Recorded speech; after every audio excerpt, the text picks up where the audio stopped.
Let's get started. Extremely powerful executive Sean Diddy Combs has had an ominous presence in the music industry for the past 30 years. From his suspicious involvement in the demise of Tupac and Biggie, his secretive ritualistic parties in the backrooms, as well as numerous accidental confessions, has made the public pre-decide that he is guilty of all accusations against him. Not only have multiple women filed formal lawsuits alleging him of violent sexual assault and humiliation, but now the federal government raided his home as they investigate his involvement in a global sex trafficking operation. Technically, at the moment, he is not being charged of any crime. No but Diddy, any day no now, Diddy, no Diddy. could feel the wrath of the American justice system. Did he do it or not? It's Did first he very do important it? to understand Diddy's potential involvement in the murders of Tupac and Biggie.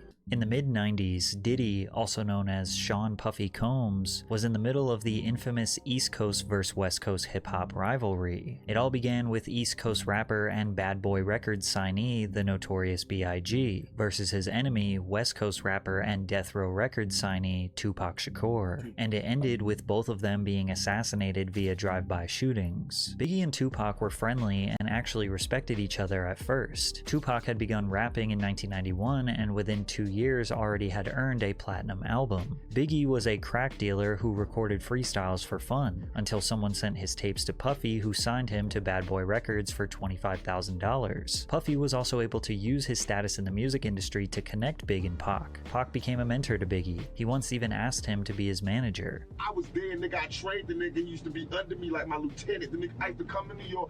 I used to do shows and let the nigga come on before I did Keep Your Head Up and Get Around. Because nobody knew the nigga in New York. And I used to tell a nigga, yo, if you want to make your money, you gotta rap for the bitches. Do not rap for the niggas. I told the nigga, don't rap for the niggas. Rap for the bitches. The bitches will buy your records and the niggas want what the bitches want. Okay, Tupac. Damn, bro. Bro, Tupac Shakur is still alive, bro. He will be making classic ass music right now, bro. Pac believes that Biggie used him as a blueprint, changed his whole style, persona, and music to be more aligned with Tupac. Many people speculated that Diddy also had a slight obsession with Tupac. He started dripping himself in Versace after Tupac did it first. He also got romantically involved in women after Tupac had ran through them first, like Sarah Chapman, who ran around with Tupac in the 90s and is now the mother of one of Diddy's children. Pac's claims aged like fine wine when recently the internet figured out that Biggie's most successful hit, Juicy, was actually stolen by a Mississippi-based artist called Notorious B.I.G., who released a song called Big Daddy a year before Juicy that sounds exactly the same.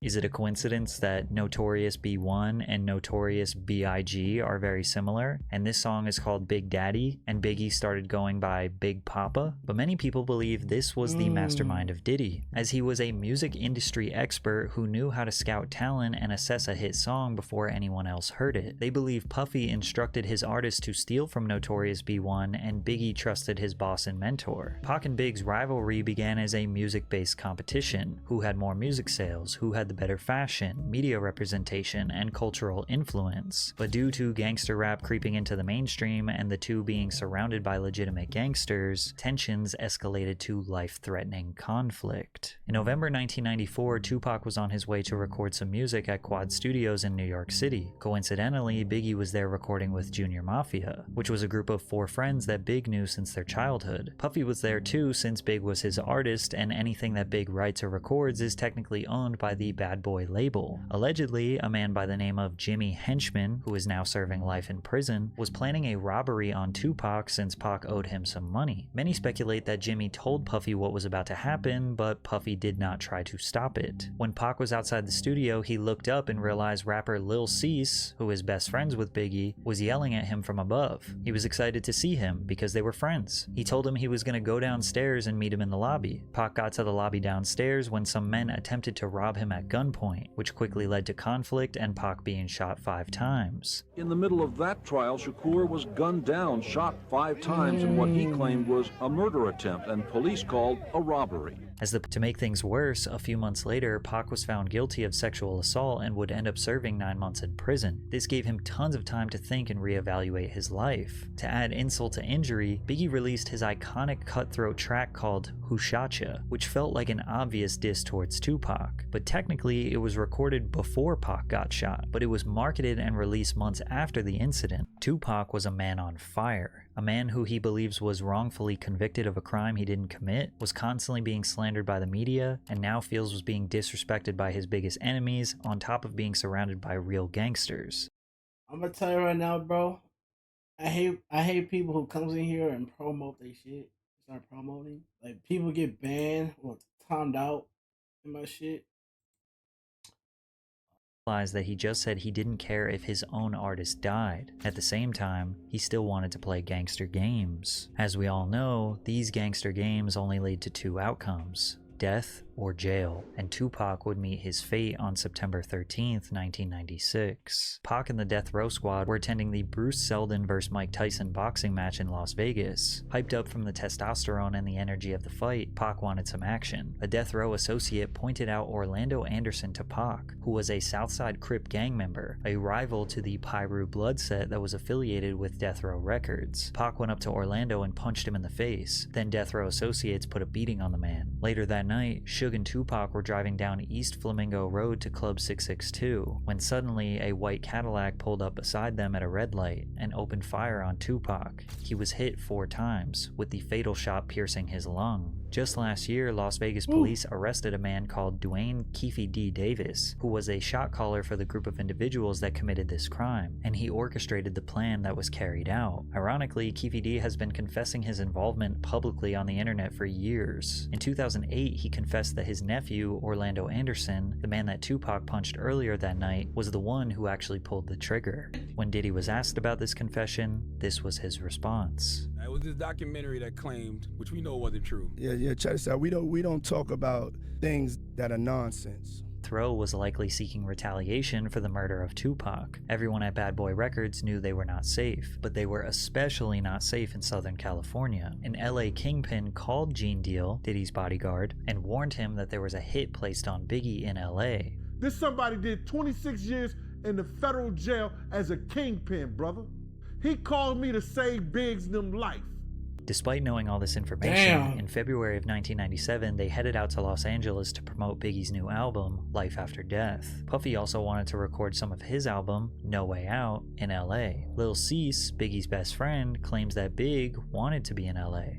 Biggie was not taunting the West Coast. He genuinely loved being in LA. Bad Boy crew attended the after party hosted by Vibe magazine at the Peterson Automotive Museum. Biggie left the party riding in the front passenger seat of a Chevrolet Suburban SUV with Puffy and other entourage members driving directly in front of them. As they stopped at the first red light, a dark-colored Chevrolet Impala pulled up alongside Biggie's SUV. An unknown assailant inside the Impala rolled down the window and fired multiple shots at Biggie's vehicle. Biggie was hit numerous times by gunfire, sustaining 4 gunshot wounds. One of the bullets struck him in the chest, causing severe internal injuries. He was immediately rushed to the Cedars-Sinai Medical Center, but pronounced dead at the hospital that night. So what happened? Well, Puffy's business partner said that they had used up all their budget on security, so they couldn't hire extra security for this evening. Keefe D was also at this party and offered protection. Puff told him to stand down. Puff decided to ride in the separate car located in front of Biggie's. Then he gave his security guard, Gene Deal, very strange instructions rather than maximizing Big's protection.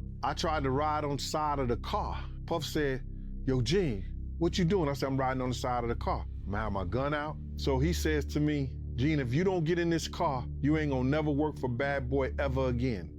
I said, "Man, how the f you gonna try to tell me how to do my job?" The first car ran the red lights, but the car behind them did not follow. They decided to stop at the red light. Lil Cease had his head hanging out the window trying to holler at some girls. Then out of nowhere, the shooting took place. According to an FBI agent, Phil Carson, who worked on the case for several years, Suge Knight hired Amir Muhammad to carry out the execution. However, the agent says that the original target was not Biggie. They were targeting Sean Puffy Combs. Cease's description of the man matches up to what the FBI uncovered. All in all, to say that Puffy set up the murders of Pac and Biggie is not exactly accurate, but the origins of the beef and the escalation of the beef can most definitely be traced back to Puffy. Shakur sold 67,000 1,000 records in the week following his murder. 2 months after he died, they released The Don Illuminati, The 7-Day Theory, which Shakur recorded under the name Machiavelli. It debuted at #1 on the Billboard Hot 200 with first week sales of 664,000 and 250,000 the second week. To this day, Tupac has sold 75 million records, most of which came posthumously. Puffy owned all of Big's publishing. He allegedly purchased it from him for $200,000 years before he passed, which meant that everything he recorded or wrote for himself or other artists, Puff owned all of Biggie's percentage. Aside from the tens of millions of dollars in albums Big sold posthumously, he was also a prolific songwriter. He wrote all of Junior Mafia's album. He wrote for Lil' Kim. He wrote for Mace, Craig Mack. Also consider every single time he's been sampled over the years. Diddy has been making money off Biggie for more years than Biggie was alive. There were even suspicions that Biggie was aware of how much control Puffy had over his music and tried to sign over all his new music to his infant daughter, but passed away before he could get the business deals done. Biggie's mother, Valletta Wallace, has repeatedly expressed her distrust of Diddy. The truth is, Christopher accepted the illusion of a friend and mentor for about $25,000. That's the amount Puffy lured my son with. That was a lot of money for Christopher back then as a 19-year-old. She continued by saying that she was glad her son does not have to witness that the very people that he thought he could ride and die with wouldn't think twice about using his mother. She added,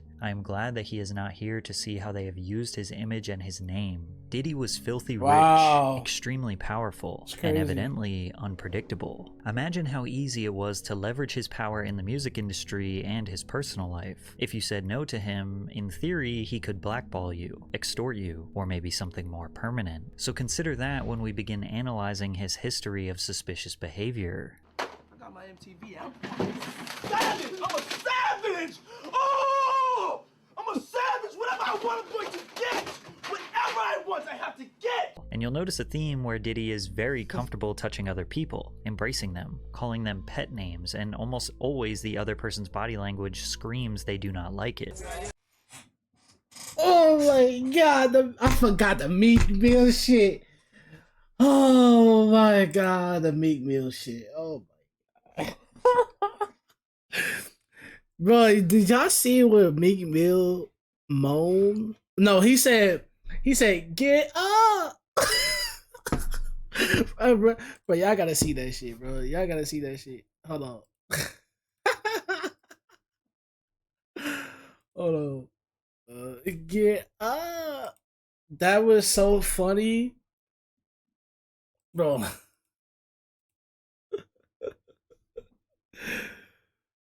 Oh my god. Listen to what Meek Mill said, bro. This shit was funny as shit. Wait, get up! Get up! You got this! Get up! Why he saying like that, bro? Why he saying like that? Get up! Wait, get up! Get up! You got this! Get up!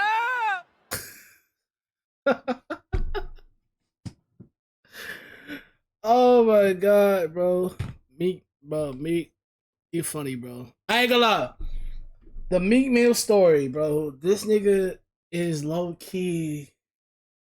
No Diddy, bro. But thing is, Meek Mill has been accused for being in a Diddy party.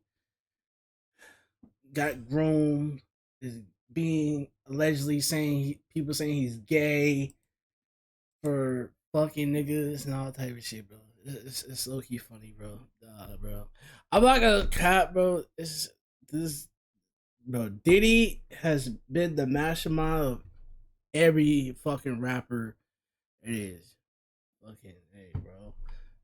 You putting in that work. But Usher is not the only artist in the industry who Meek- may have been a victim of Puffy's Meek flavor Mill, camp. bro. Justin Bieber was also mentored by Diddy early on in his career. Bieber, just after Really? his 15th birthday, spent 48 hours with Diddy. Diddy gifted him a Lamborghini Gallardo and let the world know why him and the teenager were hanging out, for hosting lavish and star-studded parties that have become legendary in the entertainment industry. Diddy parties are famous for attracting A-list celebrities across all Diddy industries. parties! I had the crazy Diddy party parties are typically hosted at luxury venues or his own private residences. However, many people forget that one of Diddy's first parties ever resulted in the deaths of 9 attendees. In 1991, 22-year-old Sean Combs was the promoter of the Heavy D's and Puff Daddy celebrity charity basketball game at City College's Nat Holman Gymnasium, the infamous Puffy Party where a stampede occurred, taking the lives of 9 people. Some of the hottest rappers in the game were set to attend: Boyz II Men, Phife Dawg, Big Daddy Kane, Jodeci, even LL Cool J and Mike Tyson showed up. The crazy part is that fans could see all of their favorite stars for just $12. The first problem occurred with the tickets. Keep in mind, this is in 91, so people had to go to physical locations like the Apollo Theater box office to buy tickets. Tickets were also sold at local shops like Boss Emporium, and even free tickets were given out on the radio by Funkmaster Flex. The facility could only hold 2,730 people, but they had no idea how many tickets they sold. Apparently, it's an open secret in the music industry, which is why Shannon Sharp erupted in laughter when Cat Williams said, Because P. Diddy be wanting the body. And you gotta tell him no. You got to tell him no. I did. I did. Now, Diddy has 6 biological children with 3 different women. He has had multiple high-profile relationships with the likes of Jennifer Lopez, Naomi Campbell, and Cassie. But you will notice that most of the party stories that circulate involve him being surrounded by men. Josh Ostrovsky, who goes by The Fat Jewish on social media, detailed his strange experience at a Diddy party. I'm on ecstasy and I'm trying to find the bathroom and I can't find the bathroom and I get lost. So I open a door and in that room there are a bunch of men laying about and, you know, kind of like very like kind of leaning on each other. Not like if you were spooning but facing each other and like leaning up on your elbow. Hey, like, yo! No, that's Ayo. That is literally a fucking yo. That's literally Ayo. That's English. Oh my god. That is so. Ugh.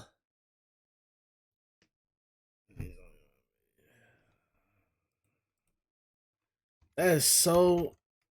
Ayo. To an orgy. Yes. Oh, absolutely. Okay. Oh my god. Oh Okay. my god. It was so prelude to Okay. an orgy. And who is lounging in my direct eye line? Puff Daddy and Felix the House Cat, famed house music producer. Yeah, no, I know who are that is. basically spooning each other, and they're drinking a glass of Hennessy. And Yo, they're, like, this is they're, so like, passing it Ayo. back and And forth. everyone's talking. And everyone's just like talking. Yeah. And then as soon as I see them, I'm like, All men though. There's not all one men, woman in this room. all men, and Yeah. they're all 100% on ecstasy. Shortly after Josh and Diddy locked eyes, he was kicked out. Josh, who is a gay man, immediately felt like he was in a room full of other gay men. But there was no real accusation nor damning evidence here. It could have just been a group of guys chillin'. So let's take a listen to rapper Exhibit recounting his experience partying with Diddy. Florida, we got invited to a Puffy party, the New Year's Eve party. He invited us to the house because he wanted to go to the club after. Puffy calls me outside. He's like, "Hey man, that girl you know about?" He's like, "You know, that's the devil, man." You know what I'm saying? I was like, "What you mean that's the devil?" So we get into the truck. He said, "Let's go to this club." You know, we sitting there bobbing to the music, and then he said, she pointed over the corner. It's 2 dudes kissing. You know what I'm saying? I'm like, the this? And then she pointed another direction. It's another dude over there, like butt ass naked dancing. That's what it's been. You know what I'm saying? We take off, man. Based on X's story, Fuck it seems no. like Diddy brought him to a gay club. Or maybe coincidentally, Exhibit just looked at the only 2 gay couples in a regular club. 50 Cent also recalls one of the first times he met Diddy. We gotta kick it. This is Puff. Okay. He telling me we gotta kick it and shit. And he was like, "Yo, why don't we like go shopping or some shit? I mean, like I pay for it." And I was like, "What the fuck this nigga just say?" It's a fruit pie. It's a fruit pie. Trust me. Now, there is no doubt that homophobia has been prevalent in hip-hop forever. However, some people are just simply not gay, and Diddy's actions make them feel uncomfortable. Like rappers Fabulous and Jadakiss, who were pressed by Diddy on a podcast that got really awkward really quickly. He began by repeatedly calling the host Nori Daddy. Mr. Lee, Yeah, I love this drink. Where you put my Chance. I bag like at? when you like this, Daddy. where you put my bag Daddy, at, I like Mr. when Lee? you Oh, when it's you right here, scrambling it's and right scraping here. for shit. No, I got I notes like and that. shit. You know, I've been practicing. Then he proceeded to ask Hey. Fabulous why he didn't want to party with him. See where I look Did you back miss on me? where I became. Did you miss me though? For real, because I'm I saying miss- it seems like a thing. I with miss this partying birthday with party, Puff, man. I Man, miss but I'm partying talking about with for your birthday. Huh? Why won't you party with me for your birthday, man? We partied for my birthday before. You came to my party. No, but me and you ain't never really partied. This nigga Diddy is Jadakiss different, kept his head bro. looking straight down for He's almost so the entire different, interview, bro. and you could tell Fabulous was very uneasy about Diddy's presence. When Diddy was confronted about it, this was his response. Oh, scrambling and scraping for shit. That was you. Scrambling. What? You said, I like when you do it like that, Daddy. When you scrambling and scraping for shit. Hey, man. Nah. I mean, I was You don't go back and look at that stuff and laugh?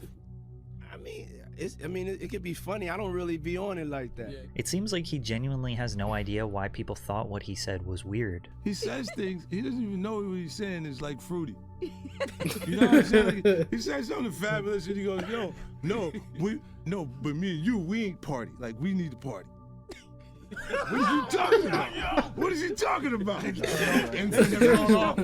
people say that to me, I get a little uncomfortable. But even with all the I get a little jokes, comfortable. rumors, and Facts. secrets, nobody ever formally spoke out against Diddy and accused him of assault or abuse until 2019, when his ex-girlfriend Gina Huynh spoke publicly about what it's like to be in a relationship with him. Keep in mind that Gina was a side girlfriend for Diddy. The public didn't know about her because his public relationship was with Cassie Ventura, who he had been on and off dating for a decade. He had caught me texting another man. We were in his closet and he like pushed me and I fell to the ground. He like stood over me. He avoided my face, but he like started punching me like on the side of my head and I was just like covering my face.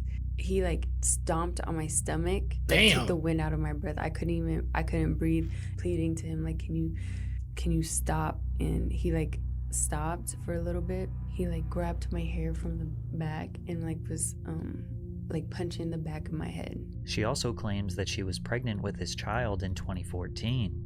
You mind telling me what happened with that pregnancy? He was like, you're gonna get an abortion, right? I was like, I don't know yet. And then he offered me $50,000 to get rid of it, but I turned it down because I just loved him. In 2007, Diddy separated from his longtime partner Kim Porter and started dating Cassie. Cassie alleged that Combs controlled nearly every aspect of her life, from her career to having access to her personal medical records. She claims he was frequently violent, physically abusing her multiple times a year, and that he often plied her with copious amounts of drugs, which made videos like this one seem awfully suspicious, where Cassie seems to be hiding from Diddy. You ain't got shit to say.